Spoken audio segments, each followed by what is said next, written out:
Vprašanja, ki zahtevajo odgovore. Vroči mikrofon. Podnebne spremembe niso le naravoslovni pojav, temveč tudi družbeni, ekonomski, kulturni in politični problem. Šele takrat, ko naravoslovni problem rata javni oziroma politični problem in družbeni problem, se začnejo družboslovci oziroma politologi, politični ekologi s tem šele ukvarjati. Razumevanje vedenja ljudi, družbenih struktur, odločanja, neenakosti, moči in ideologije je ključno za učinkovito ukrepanje. Skratka, problem je v tem, da so naše vrednote v konfliktu. Če nimamo odnosa do spoznavanja, če nimamo energije, da preoprašamo te svoje vrednote in v kakšnih konfliktih so, potem se pravzaprav vrtimo samo v slepem krogu in najdemo tisoč in en dodaten razlog, zakaj z takšnim življenjskim slogom, kot ga imamo, tudi nadaljujemo. Da tehnološke rešitve, na primer obnovljivi viri, električni avtomobili, zajem ogljikovega dioksida in tako naprej, niso dovolj, če ni sprememb v vedenju, politikah, institucijah in vrednotah. In pri tem imata prav družboslovje in humanistika svojo vlogo. O vsem tem sem se pogovarjala s političnim ekologom Andrejem Lukšičem z Fakultete za družbene vede v Ljubljani in filozofom in avtorjem sveže izdanega okoljskega pojmovnika za mlade Tomažem Grušovnikom, za uvod pa misel Matjaža Ličarja, oceanografa in filozofa iz nedavne oddaje Kulturni fokus na Arsu, avtorja Gorana Dekleve. Jaz mislim, da za uspešno spopadanje s podnebnimi spremembami ne rabimo, ne bom rekel več, meni se zdi vedno dobrodošlo, če imamo več sredstev za naravoslovno znanost. Ampak kar hočem reči, potrebujemo prej odlično družboslovje. Mi potrebujemo močno humanistiko, zato da bomo znali reflektirati to, kje imamo prioritete kot družba. Podnebne spremembe niso znanstveni problem. Mi sorazmerno dobro razumemo, kaj se dogaja s planetom. Sorazmerno dobro razumemo, katere tehnologije so do tega pripeljale in sorazmerno dobro razumemo, katere odločitve moramo sprejeti, da bomo ta problem rešili. Problem je političen in problem je ekonomski. Skratka, kar moramo izboljšati mi, je to, kako bomo kot družba dosegali višji nivo politične reprezentacije, višji nivo refleksije o družbi, refleksije o tem, kaj pomeni dobro živeti, skratka, kaj v življenju šteje, mogoče to ni BDP. Tukaj se mi zdi problem. Tako da, še enkrat, znanost deluje sorazmerno dobro. Mislim, da vsi vidimo, na kakšen način pa kako vedno boljš razumemo svet. Problem je sprejeti družbene pa politične odločitve na podlagi teh uvidov, ki jih že imamo. Podnebne spremembe, ki dandanes predstavljajo izjemno tveganje, so družbeno-političen problem. Odgovor nanje leži v družbi in politiki. Zgolj naravoslovna znanost ne bo prinesla rešitve. Če se bomo hoteli spopasti, moramo opraviti korenito družbeno refleksijo in zato potrebujemo močno družboslovje, močan humanizem, je še iztočnica pravkar slišanega. Za uvod, vse se začne z okoljem in tem, kako si ga razlagamo, kakšen odnos spletamo do njega. A zadeva se zatakne že takoj na začetku, razmišlja filozof in avtor ravnokar izdanega okoljskega pojmovnika za mlade Tomaž Grušovnik. Pomisleva, kaj je pravzaprav okolje? Velikokrat jemljemo okolje kot nek sinonim sopomenkov za naravo, recimo drevesa, zrak, tudi mogoče živali. Ampak okolje po drugi strani je mogoče so že moje oblačila. A je okolje mogoče kontinent, na katerem živim, ali je to lokalna galaksija v neki jati galaksiji. Skratka, ta vprašanje okolja je že po tej plati precej večplastno. Na drugi strani je okolje, recimo po filozofiji 20. stoletja, postalo pomembno zaradi Martina Heideggera, ki vemo, je poskušal posameznika opredeliti s tem pojmom tu bit, se pravi neka bit, nek obstoj, ki ima svoj tu.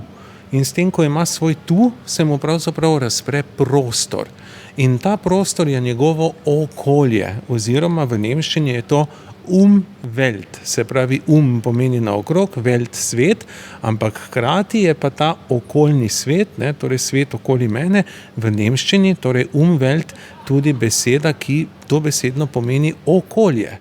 Tako da iz tega pa izvira seveda zanimiva posledica. Posledica je ta, da je okolje zmerom nekaj, kar je za človeka nabito s pomeni. Ponavadi imamo, saj danes, ko govorimo o podnebnih spremembah, se čutimo v nekem etičnem odnosu do okolja, čutimo, da je nekaj nepravilno oziroma da nekaj ni ustrezno, ne ravnamo ustrezno oziroma nismo v ustreznem odnosu do narave in okolja okrog nas. Ne? Hkrati se zavedamo, da bi bilo treba nekaj spremeniti, nekako spremeniti naše ravnanje, ampak ta odnos torej med etiko na eni strani oziroma zavedanjem o nečem kot etičnem in pa seveda ravnanjem, akcijo je pa kar precej zapleten. Ne? Kako bi ga sami razložili? Ne? Kdaj šele pride do akcije, do spremembe ravnanja? Ja, to vprašanje je begalo že antične mislice. Na eni strani imamo Sokrata, ki je trdil, da je vednost vedno motivirajoča, se pravi, če nekaj vem, da je prav, bom to storil. Na drugi strani imamo Aristotela, ki je podvomil v to idejo, z tem konceptom akrazije oziroma šibkosti volje, ker seveda velikokrat se zdi, da vemo, kako bi morali ravnati in tako ne ravnamo. Recimo, vemo, da ni dobro kaditi cigaretov, pa vendarle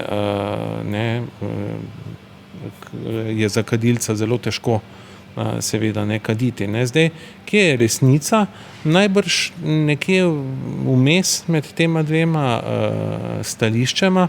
Dejstvo je, da različne tudi socialno-psihološke teorije, kot je teorija kognitivne disonance, tako naprej, pravzaprav poskušajo nasloviti ravno to vprašanje, kako se na eni strani izogibati vednosti oziroma kako neko vednost ne preliti v ravnanje. In dejansko moji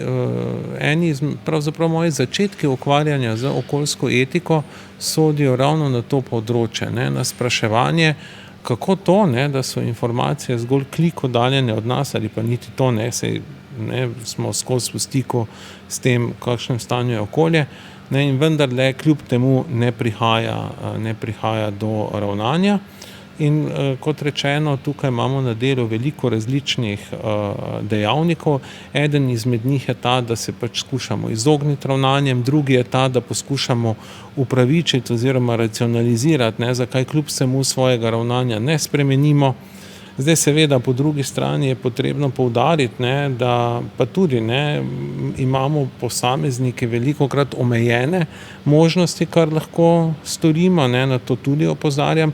Če vi živite znotraj nekega določenega okvirja, ker niti ni možnosti, recimo, ker so alternativna prehrana predrage ali zahtevajo preveč časa, vi pa ste izpostavljeni temu, da morate delati zelo natrpan urnik in skrbeti za družino, potem velikokrat se niti ne morete odločati na ta način, kot bi hoteli, zato ker seveda naše odločitve ne plavajo v nekem vakuumu, ampak so določene z družbenim in gospodarskim sistemom. In v tem smislu je seveda prenašanje odgovornosti zgolj na posameznika lahko tudi problematično.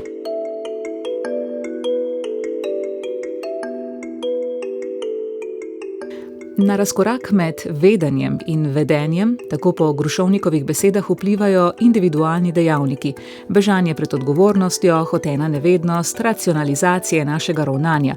Na drugi strani pa je tu kompleksnost družbeno-gospodarskega sistema, ki nam onemogoča osebne iniciative in alternativne družbene izbire.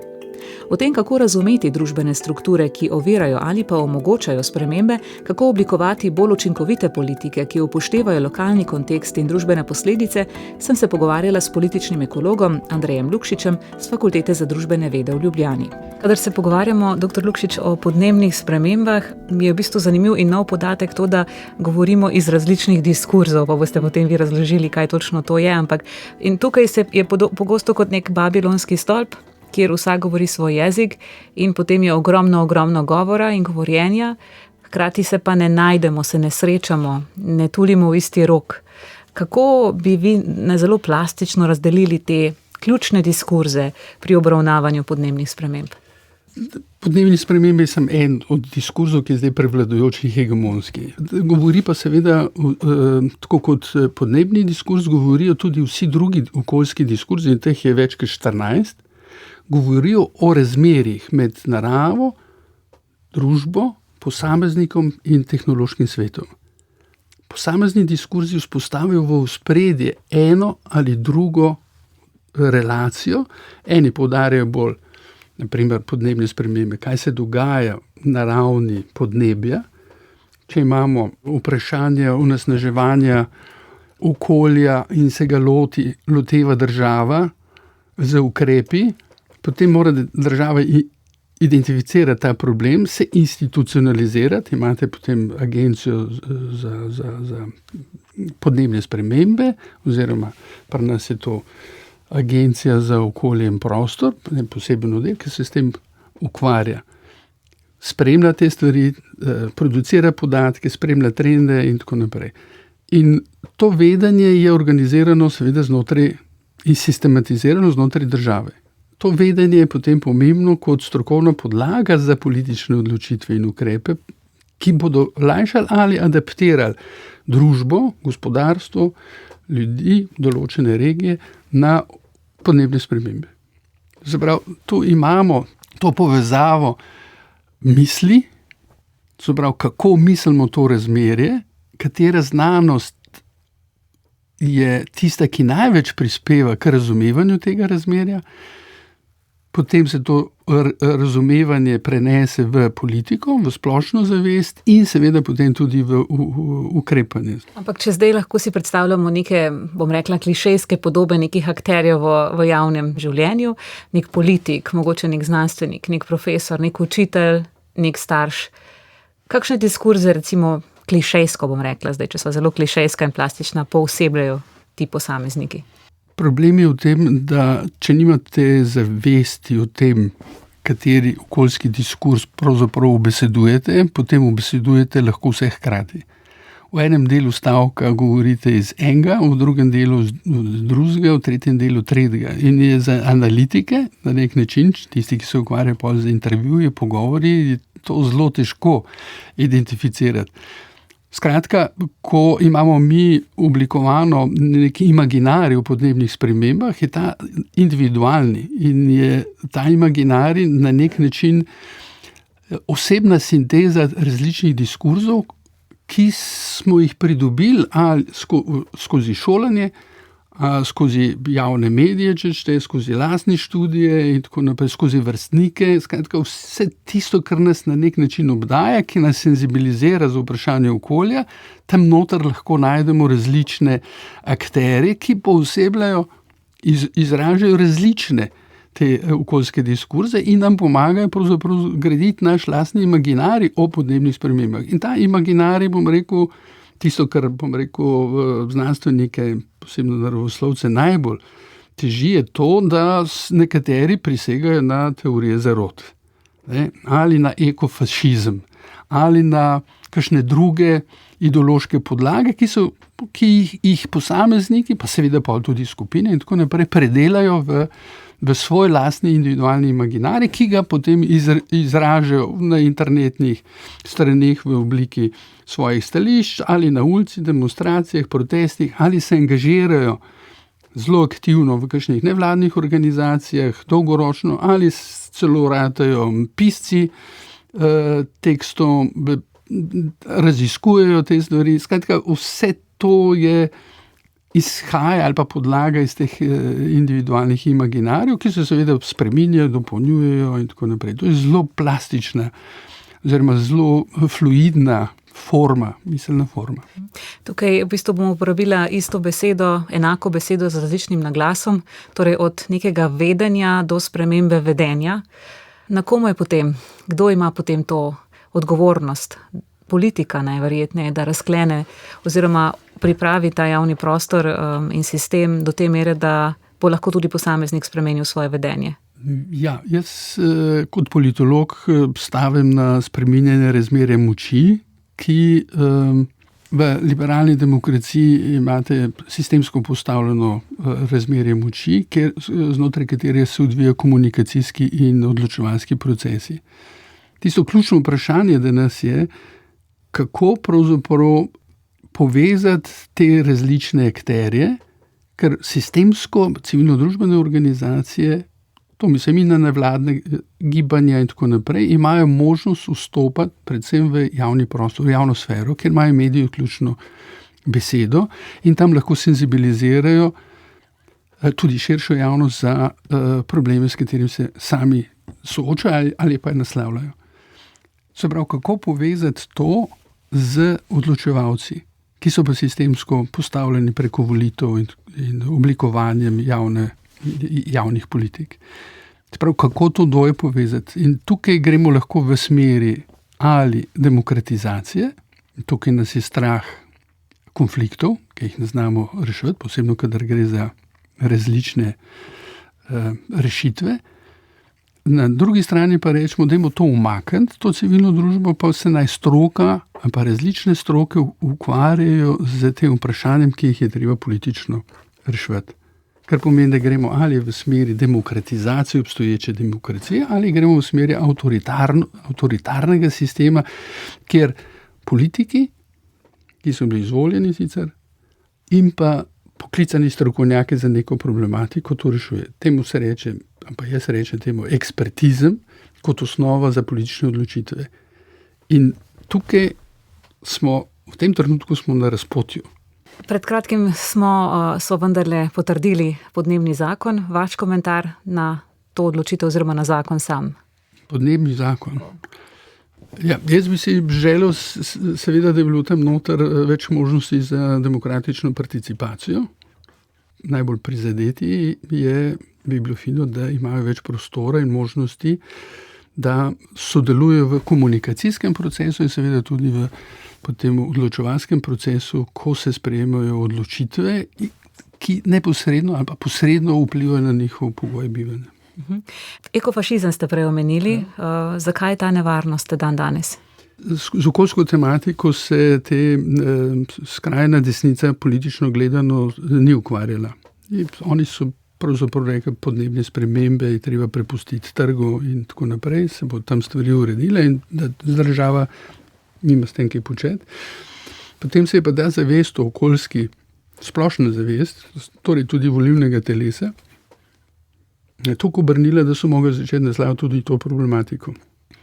Takrat, ko ščitite skupnost, nacionalno skupnost in vidite rešitev v tem, da se omejujete do drugih skupnosti, to je vprašanje migrantov, to je vprašanje notranjih skupnosti, različnih identitet, ali spolnih, ali spolne usmernosti, ali spola, ali barve in tako naprej, potem ti ratejo grešni kozli in če se politična energija usmeri proti njim, mislimo, da bomo rešili tisti problem, ki ga pravzaprav imamo, kot da so oni krivi za to, da smo se mi znašli v taki situaciji, kakršni so. In za isti model razumevanja so prenesli tudi na reševanje okoljskih vprašanj. Nazaj k filozofu Tomažu Grošovniku, ki v svojem najnovejšem delu Okoljski pojmovnik za mlade razdela tudi okoljsko etiko. Od ameriškega filozofa in gozdarja Alda Leopolda, ki je s tako imenovano deželsko etiko prvi jasno in enoznačno postavil merilo etičnega ravnanja z okoljem, pa do globoke ekologije norveškega filozofa in planinca Arneta Nesa, ki je zavračal to, da na naravo gledamo kot na rezervoar za človeške vire. Varovanju okolja zgolj zaradi človeških interesov pa je rekel plitka ekologija. Tu je tudi socialna ekologija Marija Bukina, ki je globoki ekologiji očital, da zamegljuje družbeno razsežnost okoljskih problemov, saj odgovornost za okoljsko krizo pripisuje netrajnostnim držam in življenjskim praksam posameznikov. V zvezi s tem pa se zastavlja tudi vprašanje okoljske pravičnosti. Tomaž Grošovnik. Zdaj, nekateri filozofi bi opozorili na razliko med recimo sočutjem, solidarnostjo na eni strani, kar je tudi etična kategorija, in pravičnostjo na drugi, kar je etična, pa tudi, bomo rekli, politična kategorija. Zdaj, v čem je razlika? Razlika je v tem, da je sočutje velikokrat stvar mene, se pravi moje osebne izbire, ne? Ali bom z nekom sočuten, ali sem dolžen biti z nekom sočuten, ne? Je lahko stvar nekega počutja. Medtem ko je pravičnost nadindividualna v tem smislu, ne? Če je nekaj stvar pravičnosti, to pomeni, da sem to dolžan storiti, ne glede na to, ali imam neko prijetno občutje ob tem, pa se mi to ljubi, ali se mi nekdo smili in tako naprej. Ne? Tudi če se mi ne smili, tudi če ga sploh ne maram, tudi če se mi zdi popolnoma nevreden, me pravičnost še vedno zavezuje k temu, da mu dam nek ustrezen delež. In ne, recimo v sklopu vprašanj okoljske krize je ta razlika izjemno pomembna, ker je zelo velika, ne, razlika med tem, ali vi rečete, da pomagate nekomu, ne, recimo, da pomagate državam, ki so ogrožene zaradi dviga morske gladine, recimo tihomorskim državam, ne, da jim pomagate, torej ste z njimi sočutni, ne, torej recimo, ne vem, neka razvita država ima veliko denarja in zdaj se tako rekoč usmili, ne bi bilo treba, ne, ker sočutje ni nekaj, kar je treba narediti, ne, pač neka dobra volja, ne, se je usmili in potem ji daruje neko pomoč, ne. To je en način, kako lahko govorite, nek drug način je pa je drugačen, bi pa bil tale. Kdo je pravzaprav kriv za nastalo stanje, da se dviga morska gladina, je verjetno ravno tisti, ki imajo največ kapitala, zaradi tega, ker je ta kapital bil pridobljen na netrajnosten način, torej na način, ki je povzročil okoljske spremembe tako, da se je voda dvignila. Torej, plačilo ali pa dajanje denarja tem deželam ni stvar dobre volje ali pomoči ali moje velikodušnosti, pač pa pravzaprav odplačilo mojega dolga in popravilo škode, ki sem jo storil. Ne? Torej je stvar pravičnosti. Iz tega je nekako tudi logično vprašanje, ki se nanaša na moralno vzgojo, sploh novih generacij. Glede na vso to pestrost perspektiv do okolja, različnega etičnega odnosa in tako naprej, celo pomanjkanja, ne? Kakšna bi bila neka zaželena okoljska oziroma okoljska vzgoja danes? Se pravi, lahko rečeva takole, mogoče je neka prva stopnička okoljske vzgoje definitivno preprosto ta indoktrinacija, da se navadiš varčevati, ugašati luč, zapirati vodo, ampak to je zgolj prva stopnička, ne? S tem rešiš nekaj, ampak to je v bistvu na ravni, čisto bom rekel, skoraj da neke dresure. Vzgoja se pa pravzaprav začne korak za tem, se pa začne takrat, kadar ti posameznike povabiš k temu, da začnejo aktivno razmišljati o svojih vrednotah v povezavi z okoljem in da tudi začnejo presojati vrednote družbe v povezavi z okoljem. Ne? Zakaj je to pomembno? Iz večjih vidikov. Eden vidik je gotovo ta, da se načini razumevanja in vrednote spreminjajo s časom. In če zdaj nekoga indoktriniramo v eno stvar, ta se bo mogoče čez 5-10 let spremenila in kaj bo potem ta človek, bo ostal omejen na to, kar je bil na pamet naučen. Če pa razmišlja, bo seveda kritično razmišljal in se posledično tudi aktivno odzival na probleme. Zdaj še ena stvar, ki pa je pomembna tukaj pri tem je tale. Ne? Veste, danes veliko govorimo o pomenu argumentacije, kritičnega mišljenja in tako naprej. To je absolutno centralnega pomena. Zdaj, mi lahko potem razumemo samo neko sposobnost argumentacije, ampak to ni dovolj, ker argumentira tudi tisti, ki išče izgovore in to celo zelo dobro argumentira. Ne, obstaja več raziskav, ki so pokazali, da, kot rečemo, ljudje z visokim IQ-jem, zelo sposobni ljudje, vešči argumentacije, pravzaprav izjemno dobro slepijo sami sebe. Ne, torej zgolj neka argumentacija ni dovolj. Kar je potrebno, je odnos do znanja, gojenje odnosa do spoznavanja in tudi gojenje odnosa do neke samokritike. Veste, problem okoljske vzgoje ni v tem, da ljudje ne bi imeli vrednot. Ne, vi ne boste našli človeka, ki bi rekel, narava pa je meni brezvezna, bedna, me ne zanima. Takega človeka ni. 2 milijona Slovencev vam bo rekla, da je narava njihova absolutna vrednota. Samo v čem je problem? Problem je v tem, da imamo konfliktne vrednote. A veste, vam je lahko narava všeč, ampak če vi to, da vam je narava všeč, razumete tako, da se 4-kolesnikom vozite po njej, je to, in mi je narava všeč nekaj popolnoma drugega, kot to, če ste vi ornitolog, ljubitelj ptic in hodite pazljivo po okolju in opazujete, kakšne vrste ptic vse tam živijo, ne da bi jih motili, ne? Nekaj drugega je, če rečete, narava je moja vrednota, Bled mi je všeč, Bohinj tudi, Slovensko Primorje tudi, Slovenske Gorice tudi, hkrati je pa vaša vrednota, da imate veliko hišo, ki je po noči razsvetljena, da imate tak in tak avtomobil, ne? Skratka, problem je v tem, da so naše vrednote v konfliktu, ne? In če nimamo odnosa do spoznavanja, če nimamo energije, da preoprašamo te svoje vrednote in v kakšnih konfliktih so, potem se pravzaprav vrtimo samo v slepem krogu in najdemo 1001 dodaten razlog, zakaj z takšnim življenjskim slogom, kot ga imamo, tudi nadaljujemo, ne pa ga počasi spreminjamo v bolj trajnostni način bivanja. Kot ob tem sklene Grušovnik, je treba posameznike spodbujati, da sami razmišljajo o merilih moralnega ravnanja in jih na podlagi lastnega premisleka sprejemajo, zavržejo ali izboljšujejo. Izogibajo pa se odcepljanju vrednot ali moraliziranju. Ključen pa je tudi spoznavni pogum kot ena osrednjih spoznavnih vrlin. Ravno tega, tako Grušovnik, potrebujemo, da se soočimo s preštevilnimi okoljskimi izzivi. Zgolj kot samostojni kritični misleci bomo lahko stopili na pot odgovornega spreminjanja sebe in svoje okolice na način, da bomo lahko živeli bolj trajnostno, s tem pa tudi pravično in okolju bolj prijazno.